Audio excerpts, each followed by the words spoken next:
সময় ডিওয়াইএফআই রবীন্দ্রনগর নবম অঞ্চল সম্মেলন অনুষ্ঠিত হয় 56 জন প্রতিনিধির উপস্থিতিতে। সম্মেলনের শুরুতে সংগঠনের পতাকা উত্তোলন করেন সংগঠনের বিভাগীয় সভাপতি মোহাম্মদ সেলিম। সম্মেলনের উদ্বোধনী ভাষণ প্রদান করেন সংগঠনের বিভাগীয় সম্পাদক মণ্ডলীর সদস্য কাউছার আহমেদ।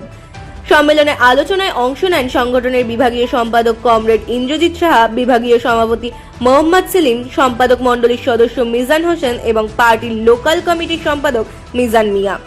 উপস্থিত ছিলেন সংগঠনের বিভাগীয় কমিটির সদস্য ফারহাদ রানা, সুমন দে, প্রসেনজিৎ মজুমদার সহ অন্যান্য নেতৃত্ববৃন্দ।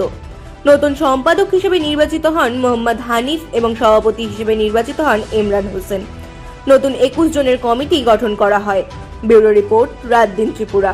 নগরের এই সময়ে যুব আন্দোলনকে প্রসারিত করার প্রশ্নে এবং রবীন্দ্রনগরের গত সম্মেলনের পর থেকে 2022 সালে যে সম্মেলন আপনাদের হয়েছিল, এই সম্মেলনের পর থেকে এখন পর্যন্ত এই সময়ে আপনাদের কাজের সফলতা দুর্বলতাগুলিকে চিহ্নিত করে আগামী দিনে এই রবীন্দ্রনগর অঞ্চলের ডিওএফআই এবং বামপন্থী যুব আন্দোলনকে কিভাবে এগিয়ে নিয়ে যাবে সেই রূপরেখা তৈরি করার জন্য আপনারা এখানে সম্মেলন মঞ্চে মিলিত হয়েছে।